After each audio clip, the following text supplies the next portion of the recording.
Hello, everyone. Welcome to another episode of Father's Friday. I'm your host, Brian Anderson.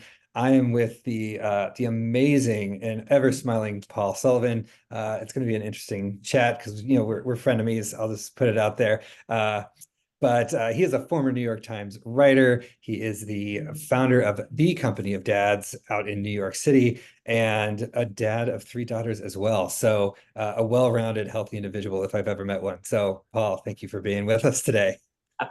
I love it, Brian. Aptly introduced. My favorite frenemy. Let's go. Yeah. I figured I'd take us to that level. All right, so we've got limited time, so let's just dive right into it.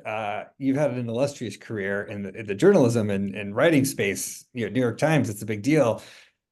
But you walked away from all that to start this, dad movement and be a better dad. Why fatherhood? Why is this like the next phase of your career, so to speak?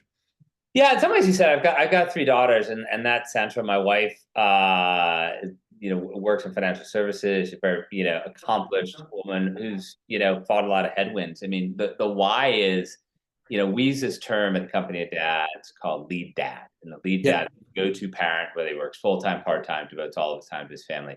And for years and years and years before COVID, I was an undercover lead dad. I didn't want to tell people in my community that I was that involved. It just didn't seem like, a masculine thing to do. Caregiving was done in my town, at least, by moms and paid caregivers. And, COVID put an end to all of that. I realized it wasn't sustainable. I couldn't be an undercover lead dad. As you said, I was at the New York Times, a global pandemic. We were super busy, yet my kids were at home. We are trying to manage that. My wife was busy to figure out what she was doing at work. And it was that moment that I thought, okay, there must be a group for guys like me. And I didn't find what I needed. I didn't find what I wanted. And so I thought, I put a lot of golf. You can see the golf stuff in the background. There are Yeah. all these communities for golfers. And I was like, golf is fun, but it's not important. Fatherhood can be fun, but it's super important. And why isn't there something here? And that was really the genesis. And Nice. I kind of perseverated on the idea for probably 18 months or so, and then I pulled the trigger. And October 21, I left the New York Times and launched the Company of Dads in February 22.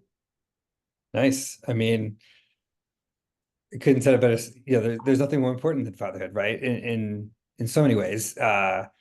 Maybe our wives and partnerships, like superlatives aside. But I think what I loved, like, I built fathering together around, common ground of raising daughters on a certain level. We connect there, but also just this shared experience of golf, right? Like, it's not important on the grand scheme of things, but it's vitally important to so many other things, right? And so that's great that you kind of found like you're in, so to speak, to get to dads that way. Yeah. Yeah. Yeah. Yeah. So what are the strategies that have used to really make sure that fatherhood stays front and center? But also, like, in these conversations with other lead dads, like, what are the themes you're hearing from those dads that get it already that we can pass along to dads who are maybe listening and not quite sure how to translate into their own lives?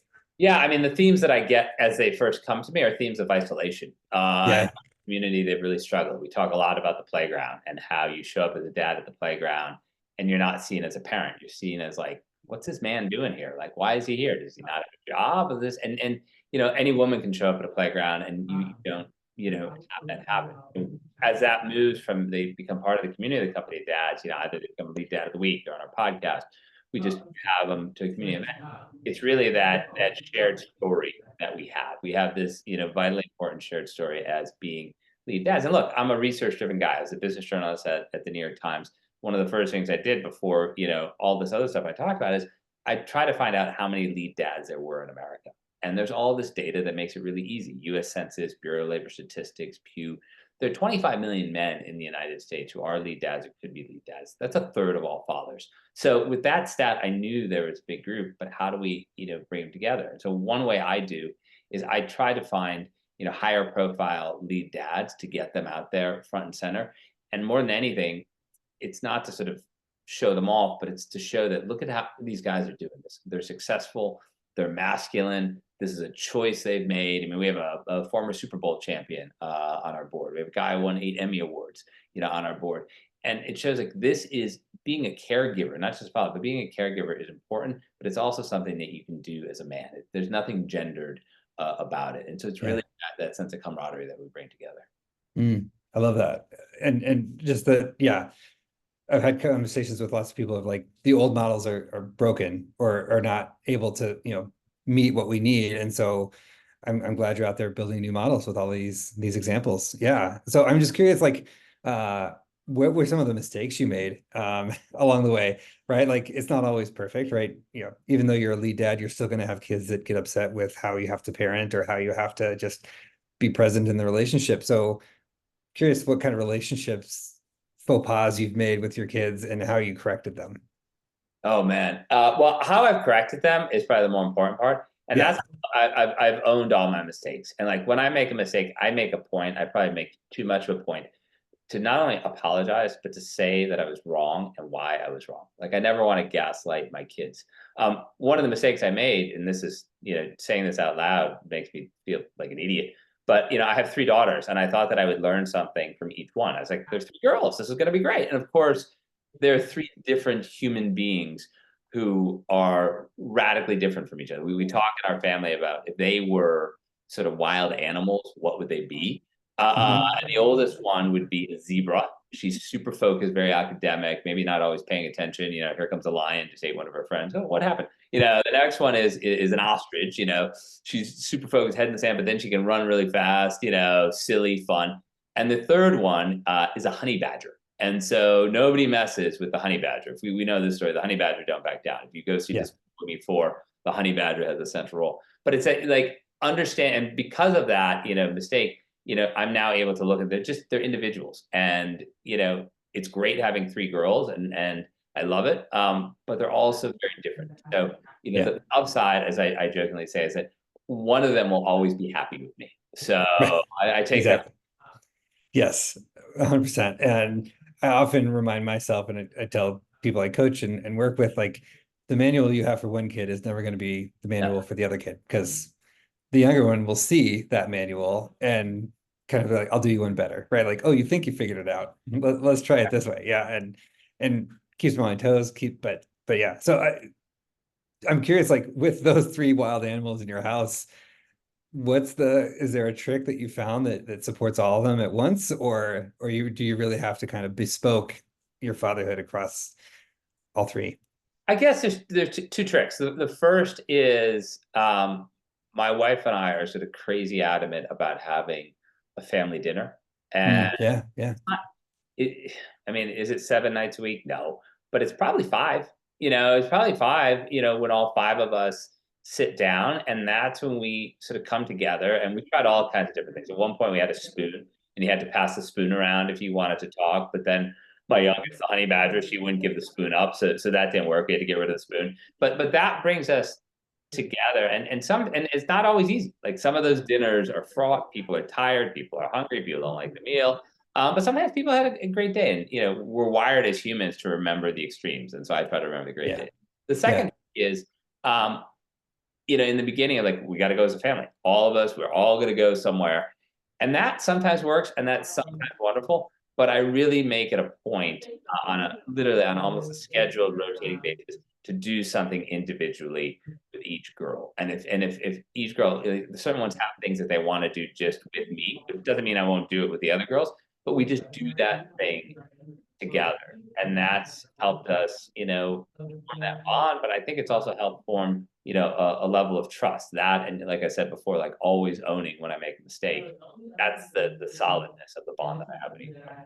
that's awesome. Yeah, yeah. Just like again, both are just great examples of rituals, right? Like Mhm. religions build rituals, and that's why they last forever. The ritual of going to work, like there's these institutions that all rely on these, and as dads, as lead dads, but also just as co-parents, building those traditions and rituals as a family unit is going to be huge. And I can't wait to hear like 30 years from now what your daughters remember of these and how much they pass on, right? How Like, much I hated the family dinner. That's what they're or going that, yes, yes, yes. Yeah, all three of them will be like, I never eat with my children because my dad made to. yes, yes. But I would say for those listening in, family dinners are great. And having like, and one thing that we do as part of our family dinners, we leave all of our cell phones and Oh yeah. electronics on a shelf, right? Like we have this shelf in the kitchen that's like got adapters right by it to plug in, charge things, We do the whatever. same But exact thing. We do yeah, the same exact thing. Yep. that's so great. That's so paramount. Awesome. Well, we're getting close to time, and I don't want people to leave without hearing your dad joke, but I first want to make sure that they know how to become a lead dad if they don't feel like they are. So what's the easiest way, other than, finding you on LinkedIn, because that's where this is going out, but how to become lead dads, get involved with the company men dads? Yeah, the easiest way is just to sign up for our newsletter. It comes out once a week, every Sunday morning in your inbox. It's called The Dad. You just go to thecompanyofdads.com/the dad. Companyofdads.com/the dad. Awesome. Sign up for it, and it's a great entree. And then you say, okay, is this for me? Is this not for me? Do I want to get more involved? But it's a low bar by just getting the email once a week. Try it for a month, see if you like it. Excellent. And I would say, like, both of us come from, business, corporate identities.